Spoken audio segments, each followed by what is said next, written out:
सो आगे बढ़ते हैं और टॉपिक का नाम है electric field due to electric dipole. Dipole के बारे में हमने प्रीवियस क्लास में पढ़ रखा है कि ये क्या होता है। दो इक्वल अपोजिट चार्ज होते हैं, सेपरेट होते हैं छोटे डिस्टेंस से। तो यहाँ मान के चलते हैं कि वो equal opposite charge plus Q और माइनस क्यू है और इन दोनों के सेपरेशन का डिस्टेंस है 2a। तो ए और ए यानी सेंटर से ए, यहाँ पे सेंटर से ए क्यों लिया 2a कि कैलकुलेशन आसान हो जाए, वरना a/2 होता तो आगे जाके फिर तुम बोलते कंफ्यूज हो रहे हैं नीचे ये a/2 कैसे कंफ्यूज कर रहा है। ठीक है, कोई फ़र्क नहीं पड़ेगा उससे, इजी करने के लिए। तो हमें इलेक्ट्रिक फील्ड लेनी है डाइपोल की, पहले एक्सियल लाइन और दूसरा इक्वेटोरियल लाइन। तो देखो सेम एक्सिस पे है ना, तो ये एक्सियल लाइन के देख रहे हैं। समझ में ही बात। मान लो एक पॉइंट P है, ये P पॉइंट है, इस पॉइंट P पे क्या इलेक्ट्रिक फील्ड लगेगी इस डाइपोल की वजह से, ये चेक कर रहे हैं। मतलब कि एक R डिस्टेंस पे पॉइंट P है, सेंटर से R डिस्टेंस पे पॉइंट P है, तो मान के चलते हैं कि ये प्लस चार्ज है ना। प्लस चार्ज मान के चलते हैं, नेगेटिव चार्ज जो भी मान के चलोगे, ये चीज़ समझ लो कि एक चार्ज को खींचेगा, एक चार्ज को रिपेल करेगा, है ना। और तुम्हें पता है कि स्पेशल क्या है इलेक्ट्रिक डाइपोल के बारे में, कि यहाँ पे हमेशा डायरेक्शन जो होती है फिक्स होती है, नेगेटिव से पॉजिटिव, है ना। डाइपोल की डायरेक्शन क्या है, नेगेटिव से पॉजिटिव। तो यहाँ पे देखो E1 जा रहा है इस साइड को, E2 जा रहा है इस साइड को।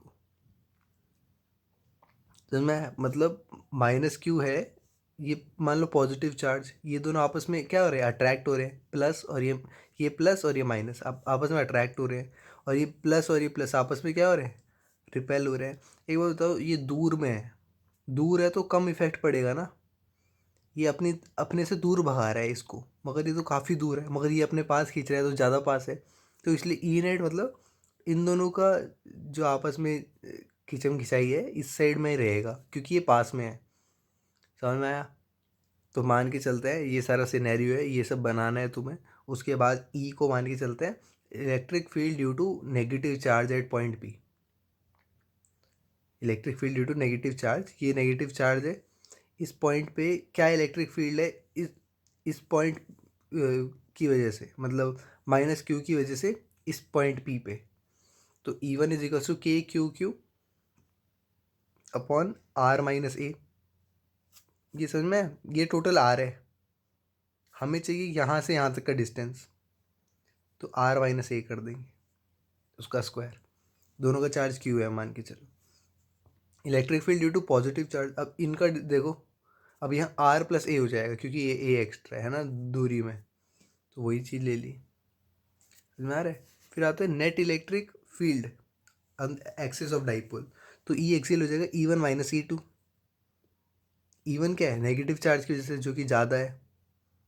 एक चीज़ तुम्हें अगर तुम मैथमेटिकली देखो, ऑब्वियस चीज़ देखो कि अगर डिनोमिनेटर, इसको कहते हैं डिनोमिनेटर, इसको कहते हैं न्यूमरेटर, डिनोमिनेटर में नंबर अगर छोटा है तो न्यूमरेटर मतलब टोटल जो है वो नंबर बड़ा आ जाएगा।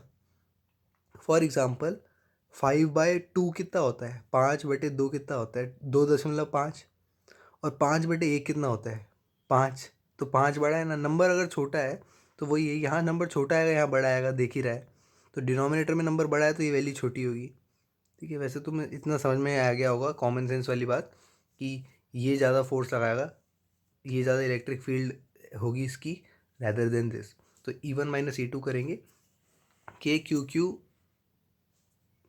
क्यू बाहर ले लिया, इन दोनों को सपरेट करा, सपरेट करके आंसर आया 4AR। ये बताने की ज़रूरत नहीं है मेरे को, होप नहीं हो। ऊपर लोगे कैंसिल करोगे एलसीएम लेके, है ना। तो यहाँ पे 2 × K × Q × 2A × R आ रहा है अपॉन एग्जैक्टली ये। अब मैं यहाँ से यहाँ कैसे पहुँच गया, तो एक बात बताया, यहाँ पे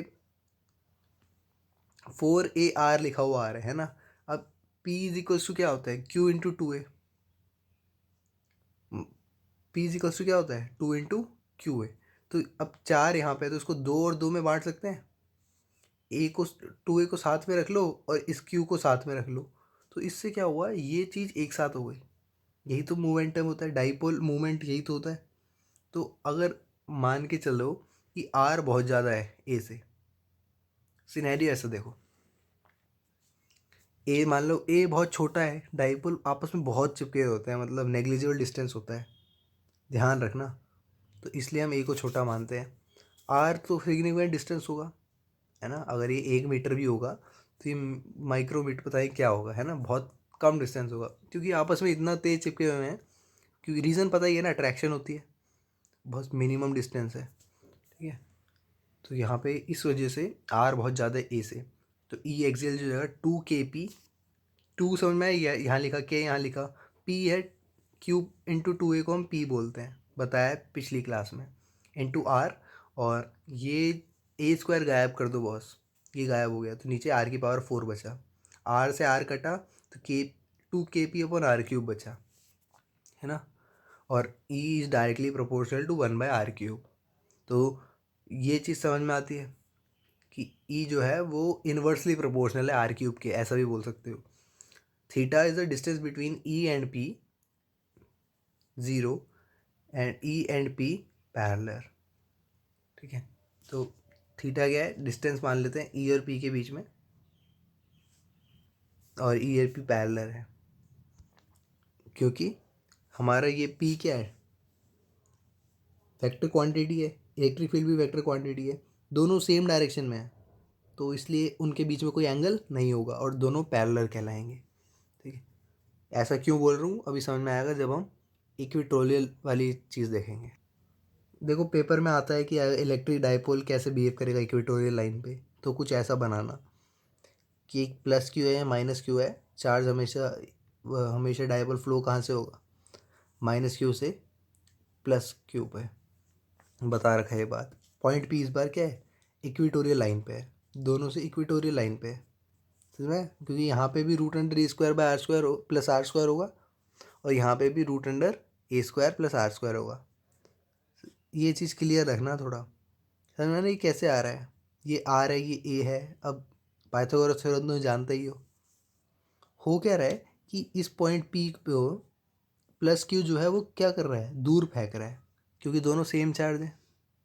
और इस पॉइंट पी को माइनस क्यू क्या कर रहा है, अपनी तरफ खींच रहा है, ये देखो, क्योंकि दोनों अपोजिट चार्ज है। तो यहाँ पे क्या हुआ, इस साइड फेंका और इसको नीचे फेंका, तो देख रहे हो क्या बन गया, यहाँ रिजल्टेंट निकल सकता है, इसके दो कंपोनेंट्स बन सकते हैं, एक साइन वाला एक कॉस वाला। तो अगर तुम ध्यान से देखो कि इसको अगर E1 मान के चलो, इसको E2 मान के चलो, तो देखो यहाँ पे जा रहा है तो E1 साइन थीटा ऊपर रहेगा, E1 कॉस थीटा नीचे आएगा। ये पता है ना, बेस से जो भी लाइन आती है वो कॉस थीटा वाली होती है। और सिमिलरली E2 साइन थीटा यहाँ आएगा और E2 कॉस थीटा यहाँ आएगा।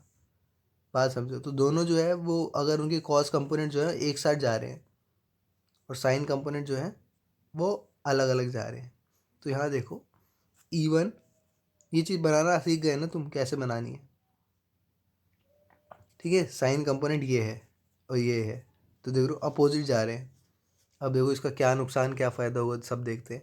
पहले तो हमें पता है मैग्नीट्यूड ऑफ दोनों का क्या होगा, इलेक्ट्रिक फील्ड का सेम होगा, क्योंकि इस बार तो डिस्टेंस नीचे वाला भी सेम है, r² + a², स्क्वायर कर दिया ना तो रूट गायब हो गया।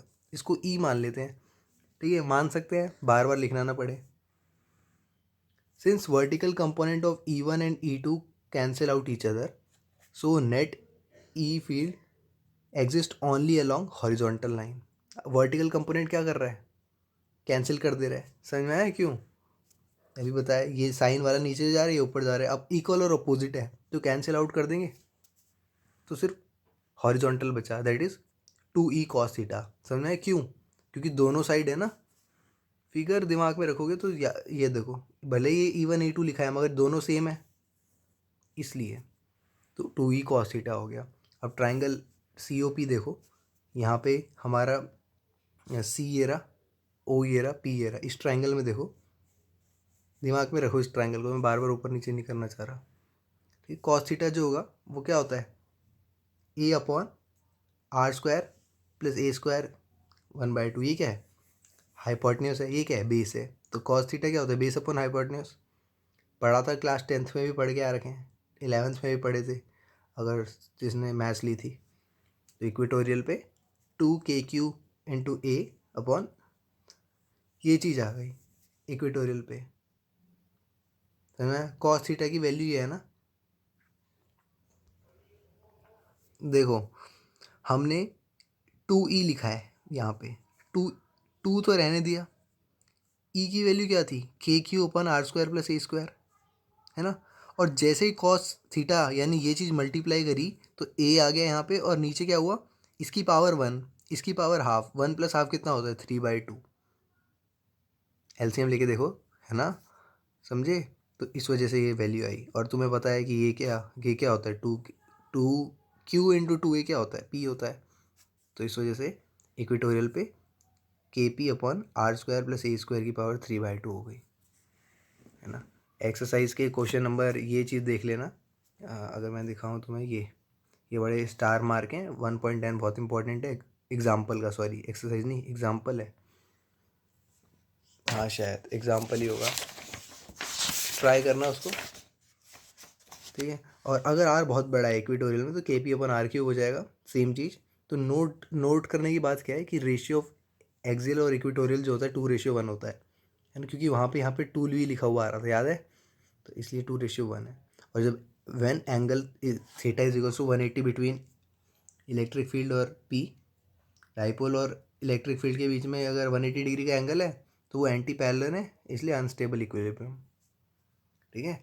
अब क्लोज रिंग का भी होता है, क्लोज रिंग वैसे ज़्यादा सिलेबस में है नहीं, अगर है तो फिर देख लो, वरना उसमें एच सी वर्मा वगैरह में दे रखी है, इस वजह से लिखा होगा।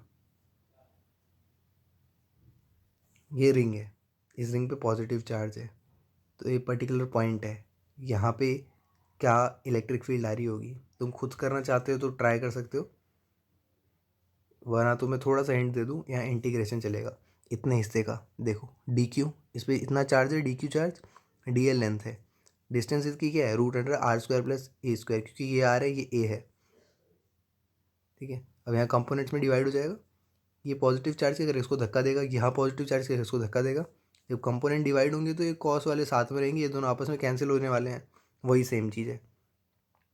तो मान के चलते हैं Q/2πAB charge per unit length, ये कैसे आया पता है, बताओ टोटल चार्ज क्या होगा इसका, Q मान लेते हैं, और 2π ये क्या होता है, 2πr पैरामीटर होता है ना, यहाँ पे r क्या है, रेडियस क्या है, a है, तो 2π a, तो ये क्या, तो चार्ज पर यूनिट लेंथ, तो D Q charge present on D L, तो D Q is equal to Q/2πA into D L.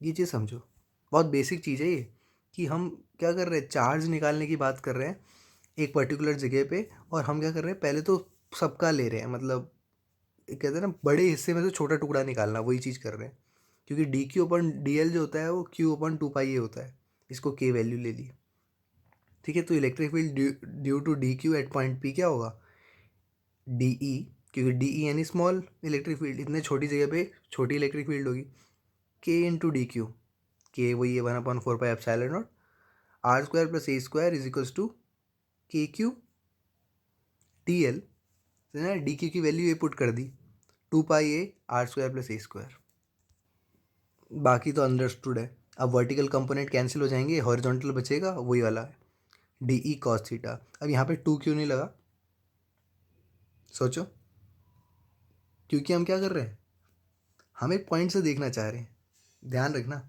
Integration में कांस्टेंट की वैल्यू नहीं आती, वो इंटीग्रेशन में कवर हो ही जाएगा, जब मैं नेट की बात करूँ इंटीग्रेट करेंगे तो पूरी रिंग का ही होगा, तो के क्यू कॉस थीटा अपन 2πA r², ये चीज़ बाहर ले ली, डी एल को आगे करा, तो डी एल बढ़ते बढ़ते क्या हो जाएगा, मतलब डी एल इज़ द छोटा सा लेंथ ऑफ द सर्कल या रिंग जो है उसका छोटा सा लेंथ, टोटल क्या होगी लेंथ की रिंग, सरकमफ्रेंस होगा, दैट इज़ 2πA, 2πA से 2πA कट गया, ट्राइंगल COP सेम चीज़, ये आ गया यहाँ पे, COP में क्या है, आर अपॉन ये वही बेस अपॉन हाइपोटेनस, तो नेट आ गया ये चीज़, अगर आर बहुत ज़्यादा है ए से तो के क्यू अपन r², तो ring behave as a point charge, point charge का भी तो यही होता है इलेक्ट्रिक फील्ड, के Q1 Q2 अपन r² वाला, यहाँ पे तो एक ही वो फोर्स अगर Q1 Q2 है, जब हम इलेक्ट्रिक फील्ड निकालते हैं तो Q से डिवाइड करते हैं, एक कट जाता है, तो पॉइंट चार्ज की तरह बिहेव कर रहा है रिंग। तो क्वेश्चन में आ सकता है prove that ring behave as a point charge, और फिर ये सब चीज़ करके दिखानी पड़ेगी,